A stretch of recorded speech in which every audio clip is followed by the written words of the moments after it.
underwater swimming, treasure maps, drivable buses, and destructible walls. All things we couldn't really do effectively in creative mode before. And today I'm going to show you how to do all of this. Let's go. Okay, first we can now do real destructible walls. We can kind of do this before, and I did a whole video that got lots of views about this. One of the major problems with this was everything else in the map was destructible as well. But now with the prop manipulator device, we can make true destructible walls. So the main things you need to know in the device is just that you have to have prop health on. And you can make it invulnerable if you want, but then you can't destroy the wall. So give it the health whatever you want. I'm gonna make mine 50. And then depending on how big your wall is, I like to use a zone for this. Okay, so I've set up an example here. So we've got this like wood wall here, and I'm gonna move this out of the way just so you can see what I did. But this is like a doorway that I have boarded up. Let's just imagine, I don't know, a zombie invasion is coming in, and we have this big barn that's wide open that we don't want it to be wide open, so we're boarding it up to keep the zombies out. So all I'm doing here, guys, is just rotating this, placing it down, rotating it, making it look like a really cool boarded up area. And then all I need to do is take this zone now and just place it in here. Now, I want to make sure that the zone is not touching any of the outer walls at all. I don't want those to be destructible. And if it's touching it even a little bit, like even if this is just barely touching this area right here, then that will be destructible. Now I can start the game. We've got our walls here, and I've got a gun. Now you can see here, I shoot these outer walls and nothing happens. It's completely indestructible. But if I shoot this interior wall, you can see now it's starting to break away.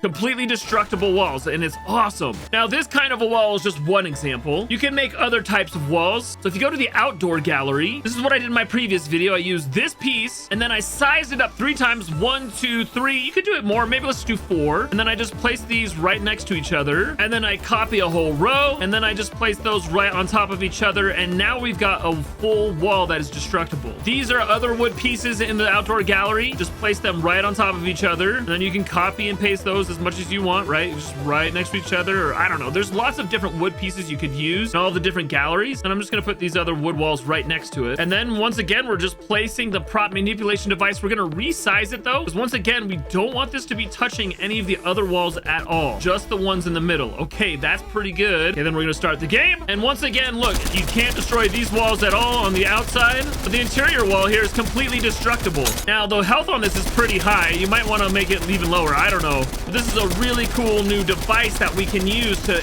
make our maps just way more interesting. So now you can have truly destructible walls. I love it. Okay, next we can make working treasure maps in creative because of the prop manipulation device. Let me just show you. So here we can take the map, and then the map is gone, and then we can pull up the item, and you can see, oh, it's directing me over here, and look, what is this shiny beacon? Let's hit it. 1, 2, 3, and then look, oh my gosh, now we've got a treasure. And then you can search it, and you know, there you go, you got your treasure. Let me show you how I did this. All right, so let's start with the map over here. So I've got a wall, and then I've got this treasure map that's in the pirate galleries. I've got a button and a prop manipulator. So the button just activates after 2 seconds and transmits on channel 1 when I interact with it. That's basically all you need to know there. And then when channel 1 is interacted with, this activates. On here I have start hidden to no, and then hide props when receiving from channel 1. Now you'll notice here that the map isn't quite touching the wall because I don't want this wall to disappear when I pick up the map, but it is covering the map just enough to make it disappear. Then finally I have this item granter down here that grants the item when receiving from that same channel 1. So that gives me this key card. So that's all that's on this section. Now over here there's a little bit more. The first key thing with this is I've got these rocks, but they're poking out the bottom of the terrain, because if this prop manipulation device here is touching the terrain will be invisible. But this prop manipulation here has start hidden to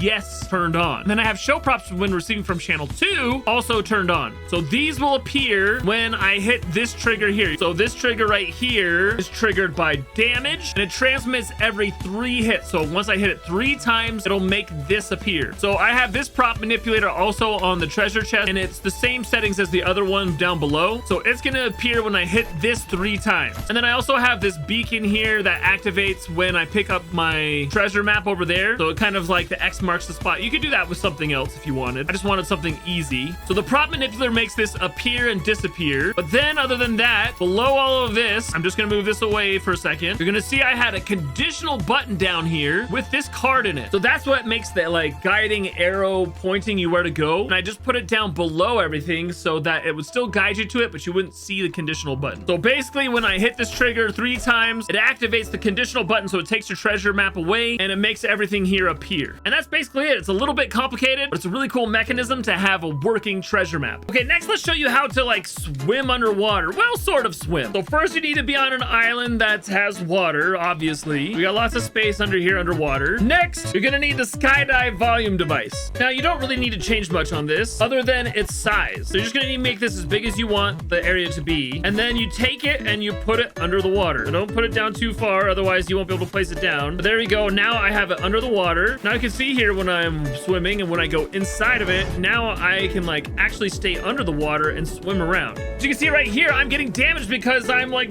dying. All you need to do there is change your player's health to invincible. Then when you're underwater, you're not gonna get damaged at all. One thing I do recommend though is to turn off the player skydive effects. That way you don't get like the shaking screen and all of like the air and everything. It's just like nice and smooth under the water. Now there's no way to like slow it down. I wish you could slow down their movement underwater, but currently you can't do that. Now all you need to do if you want this swimmable area to look cool is just decorate it. Coral Castle has some really great props. I mean, you can kind of do whatever you want here. You can even throw in a fishing zone or two. And now when you're in game, you have a really cool looking area with swimming fish and all of this nice vegetation and stuff. You can do what you want, but I love that you can swim underwater now, sort of swim. You can fly underwater, I guess. Now this is really cool. You can actually drive the battle bus, and I should mention, I got this from Richie Tunes on his channel. He had a great tutorial on this. I've just changed it around a little bit, but you can come up to the battle bus and drive the battle bus here, and then you end up in the bus here, and you can look around and you can create this for whatever you want. You can have a cinematic. You can even be riding in the back of the bus. You can be driving the front of the bus, whatever you want. Now, if you do this wrong at all, you're gonna get this shaky screen like this. This is crazy. But let me show you how to do this really fast. There are two keys to making this work right. One is having a prop manipulator on the bus, and then when I lift this weight, you're gonna see I have a barrier device and a teleporter. Now, the reason I have that is because if you try to come into the prop here and you don't have this mechanism set up, it will push you outside of the bus and you won't be able to stay inside. But I have a barrier here that is set to box hollow, and then I've just sized this to keep me within inside this box, and then I teleport inside of this box when I trigger this button over here. Now, why do I have a prop manipulation device? Well, the problem is if this prop is visible during the game and I try to teleport inside of it, it